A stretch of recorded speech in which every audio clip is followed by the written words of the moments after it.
dinyatakan bahwasannya ada yang disilakan nanti insinyur, kemudian program profesi insinyur. Nah, itu harus dilaksanakan oleh semua institusi, harus benar-benar seolah-olah seperti bekerja. Karyawan. Mereka ditempatkan di suatu kedudukan tertentu. Oh, ini sebagai set engineer. PPI ini ya uniknya bisa diselenggarakan kapanpun.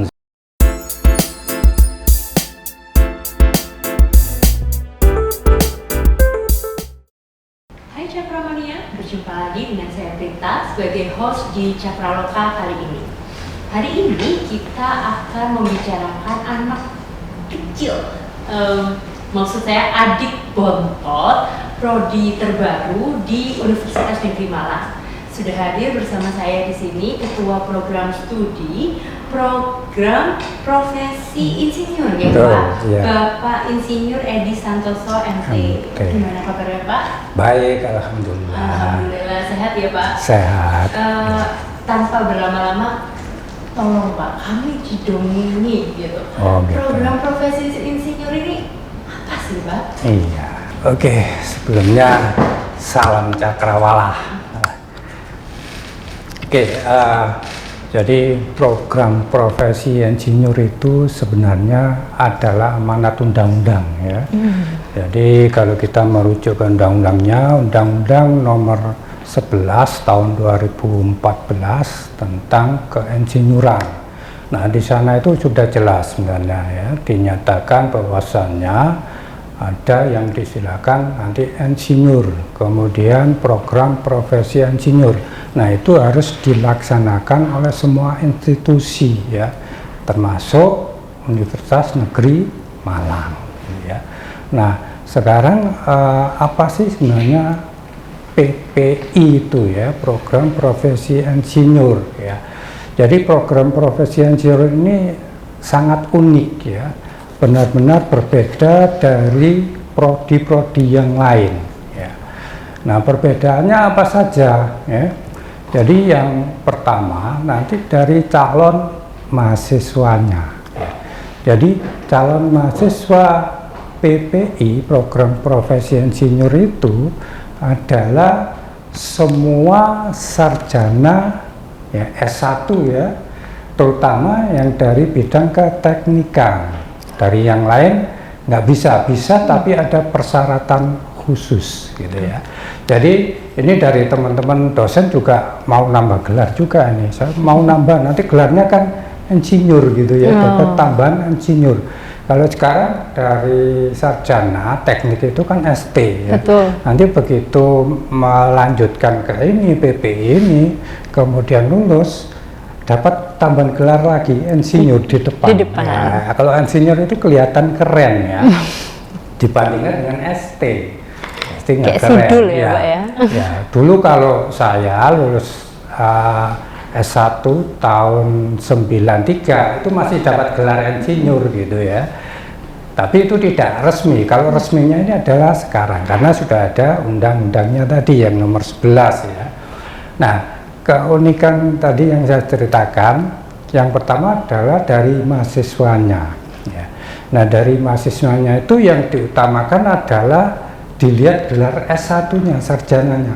Meskipun yang mendaftar itu gelar doktor, itu nggak dipakai ya, jasa-jasa yang di atasnya nggak dipakai, yang dilihat cuma S1-nya gitu ya.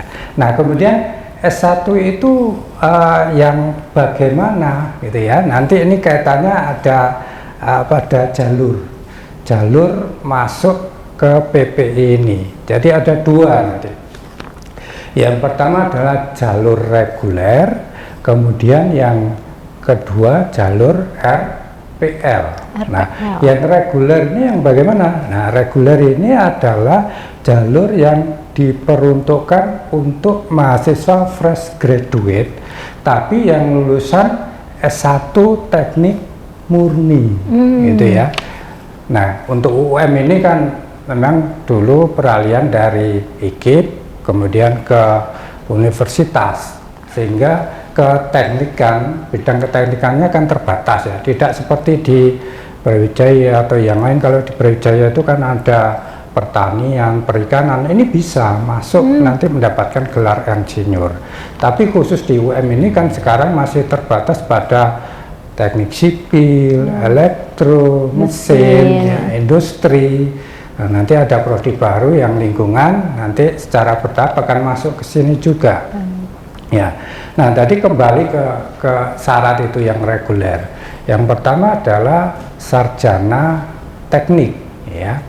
Nah, fresh graduate bisa masuk ke reguler itu langsung, ya, tanpa punya pengalaman bisa. Tapi untuk sarjana kependidikan, tapi yang di teknik, itu juga bisa masuk. Ya, bisa masuk, tapi harus punya pengalaman di bidang engineering 3 tahun minimal. Bedanya ya, iya, Pak, bedanya. Dan harus masuk ke yang reguler ini. Ya, jadi tidak bisa ke RPL. Ya. Kemudian lulusan dari D4 bisa, ya, fresh graduate. Tapi yang ke teknikan ya, bisa langsung tanpa punya pengalaman bisa.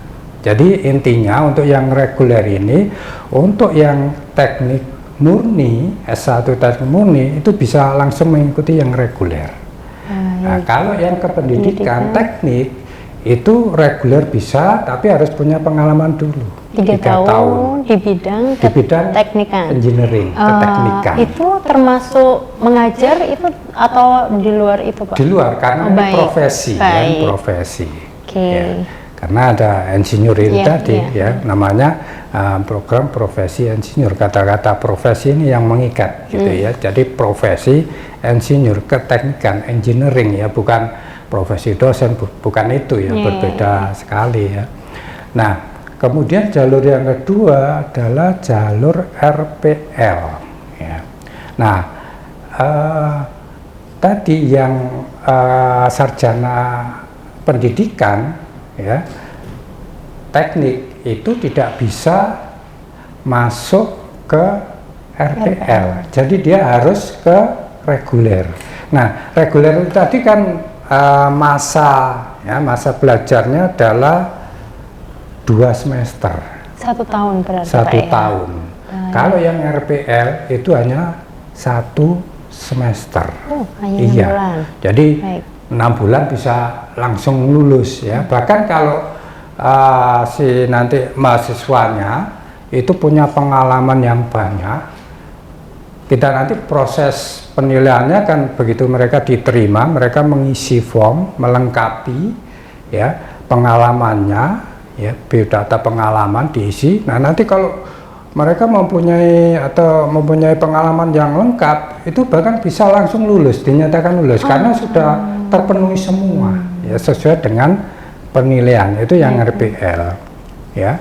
Nah, kemudian kalau tadi saya katakan yang pendidikan kan nggak bisa ke sini, ya, harus ke reguler. Jadi RPL ini seperti portofolio, portofolio, gitu ya. Betul. Jadi kalau ada teman yang, oh saya sudah lulus S1 pendidikan ini udah lama, ini udah 15 tahun, ya tetap nggak bisa. Di undang-undangnya atau Kemennya itu nggak bisa, harus masuk yang reguler. Nah, yang reguler ini, ya, itu memang agak sedikit berat. Jadi mereka harus nanti istilahnya magang di perusahaan selama 6 bulan. Dan magangnya ini tidak main-main. Kita kemarin membuat proposalnya ini sulitnya di sana. Kita harus punya kerjasama dengan pihak industri. Dan di sana kita juga punya dosen. Kita mempunyai kerjasama dengan dosen dari industri yang ada di industri.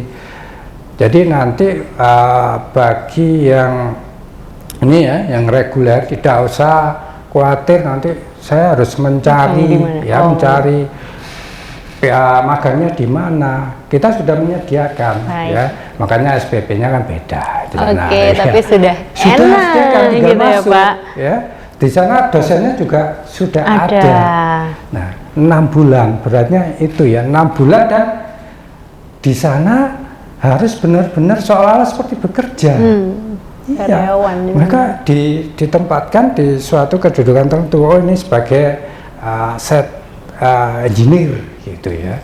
Dan benar-benar harus bekerja ya seperti orang bekerja di perusahaan gitu, tidak seperti sekarang kan mahasiswa S1 yang magang atau yang PI istilahnya ya, praktek industri. Sekarang kan mereka hanya mengobservasi ya, mencatat dan kalau yang ini nanti benar-benar beda. Terlibat aktif ya Pak, problem Jadi solving, yang membuat melakukan keputusan semuanya. ini seperti itu bedanya. Dan nanti di akhir mereka harus membuat semacam tulisan studi kasus ya, dari yang di lapangan tadi dibuat dalam bentuk tulisan, kemudian harus dipresentasikan, diseminarkan. Ini masuk dalam lingkup ini mata kuliah nanti. Jadi SKSA sama-sama 24 totalnya ya. Jadi yang reguler 24, yang RPL juga 24. Untuk yang RPL itu kan melihat portofolio ya. Nah, dilihat di pengalamannya, kalau sudah memenuhi sana semuanya, kita lihat dari pemenuhan itu dari 24 SKS ini sudah tercukupi semua atau tidak. Kalau sudah ada semua, ya bisa dinyatakan lulus. Seperti saya kemarin. Gitu iya, saya kemarin ngambil gelar insinyurnya kan di Brawijaya. Jadi saya memang banyak di istilahnya ikut di luar gitu ya, sehingga banyak pengalaman saya. Jadi saya lampirkan semua. Jadi begitu di sana saya sudah lengkap. Saya tidak perlu mengikuti, oh ini misalkan Pak Edi kurang di bidang K3-nya, saya sudah punya ini sertifikat pelatihan, sudah punya. Jadi saya begitu mendaftar, saya isi lengkap semua, saya tinggal membuat ini suatu studi kasus dari proyek yang pernah saya tangani, saya buat tulisan, presentasi gitu saja sudah dinyatakan lulus. Enak sekali sebenarnya. Jadi yang RPL ini semacam fast track gitu ya Pak. Yang kita lewati hanya magangnya, tapi tinggal membuat studi kasusnya itu. Tapi kalau misalkan ya RPL tapi pengalamannya kurang memenuhi, nah nanti kita ada sistem penilaiannya kan, kita lihat mana yang kurang. Oh ternyata ini kurang di bidang K3-nya, maka kita akan menyelenggarakan ini materi mata kuliah K3 di situ kita berikan. Jadi mereka sudah mendapatkan bagian yang belum ada tadi. Jadi keunikannya memang di sana ya. Makanya kemarin nih peminatnya banyak sekali. Saya tapi nggak tahu ya, di sini kemarin ada sedikit kendala di lamannya, banyak yang mau daftar nggak bisa masuk, terutama yang RPL. Mungkin mudah-mudahan nih bisa tertangani ya dalam waktu dekat, karena pendaftarannya saya lihat secara keseluruhan kan terakhirnya 4 Juli ya, mudah-mudahan terpenuhi. Jadi terutama dari dosen sendiri udah banyak, saya mau masuk ini, mau nambah gelar kan gitu ya. Karena gini, ini yang paling penting ya, saya sampaikan ya, bahasanya PPI ini, program profesi insinyur ini, itu boleh disejajarkan dengan di kedokteran yang sekarang seperti koas itu. Betul. Jadi gini, kalau kedokteran koas dia kan lulus koas kan mungkin boleh istilahnya berpraktek tapi umum kan gitu. PPI juga demikian. Misalkan mahasiswa fresh graduate, kemudian 2 semester ngambil reguler, lulus, dia sebenarnya sudah mempunyai SIM untuk berkegiatan keinsinyuran gitu ya. Jadi secara undang-undang sah ya, artinya boleh merencanakan bangunan, boleh ikut mengawasi bangunan. Nah kalau sekarang kan kalau mahasiswa baru lulus S1 ini mau kerja, mereka kesulitannya di sana ya. Jadi belum punya SIM gitu ya. Nah harapannya dengan adanya PPI ini, kemudian mahasiswa yang lulus dari PPI melamar suatu pekerjaan bisa langsung diterima, karena seolah-olah seperti SIM. Sudah punya pengalaman, ini jaminan bahwa memang punya kompetensi di bidang itu. Nah, itu yang paling penting sebenarnya. Jadi peminatnya memang banyak ya, dari teman, dari dosen sendiri. Kemarin ini saya mau daftar ini ya, itu ya. Oke, kalau berarti ini pendaftarannya untuk tahun ini Pak, jalurnya mandiri saja atau bagaimana itu? Ini kan istilahnya sekarang kan mandiri ya, termasuk mandiri. Sebenarnya PPI ini ya uniknya bisa diselenggarakan kapanpun sebenarnya. Oh, itu ya.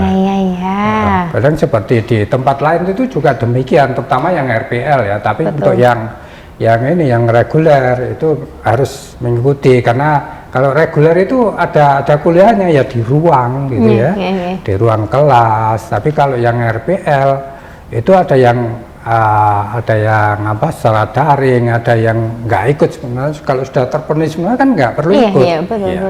Jadi seperti itu. Berarti ini desainnya sangat fleksibel ya. Fleksibel. Mulai dari jalur masuknya, kemudian studinya, begitu ya Pak. Kalau nanti yang lewat jalur RPL, sekiranya hasil evaluasi portofolionya hanya kurang hal-hal tertentu, ya itu saja yang perlu ditempuh, tidak perlu semuanya. Gitu. Kalau ternyata memenuhi semuanya, langsung bisa langsung ya. 2 minggu udah nggak perlu ngapa-ngapain, tinggal nunggu lulusnya aja kan gitu. Bisa jadi seperti itu. Yang paling dia membuat tadi ya semacam, kalau di S2 yang lain kan karya tulis ya, kalau sini kan laporan studi kasus kan gitu, nanti diseminarkan, diflorkan gitu ya. Jadi seperti itu. Oke, baik Cakramania, berarti ini adalah program studi untuk teman-teman yang sudah lulus dari sarjana teknik maupun yang kependidikan atau yang sudah lama lulusnya gitu ya, yang sudah lama lulusnya kemudian ingin mengupgrade skillnya, menambah gelar di depan. Tadi kalau kata Pak Edi itu mari bergabung. Kalau kemarin mungkin tidak tahu, di sini ternyata sekarang sudah bisa, sudah punya unit untuk memberikan gelar insinyur pada Cakramania teknik semuanya gitu ya Pak Edi ya. Semoga teman-teman bisa segera mendaftar karena deadline-nya tanggal 4 Juli. Tanggal 4. Mungkin Pak Edi bisa menyampaikan kepada Cakramania kalau ada yang menemui hambatan seperti tadi Pak Edi cerita, kontaknya kemana Pak ini Pak? Mungkin ini kalau di sini kontak personnya langsung ke saya, nomor HP saya secara pribadi gitu ya. Jadi bisa langsung saya jawab kapanpun. Oke. Nah, kontaknya ini bisa diakses di Instagramnya Fakultas Teknik UM gitu ya, di Fakultas Teknik UM bisa dicatat ya teman-teman Cakramania, dan di websitenya ft.um.ac.id begitu ya Pak Edi. Baik, terima kasih atas informasinya yang singkat tapi lengkap. Mudah-mudahan dimengerti gitu. Saya yakin mengerti gitu, karena Pak Edi ini tampaknya dosen yang sabar gitu. Kayaknya ini favorit mahasiswa. Terima kasih Cakramania. Sampai di sini dulu episode Cakraloka kita siang hari ini. Salam Cakrawala, UM the only one.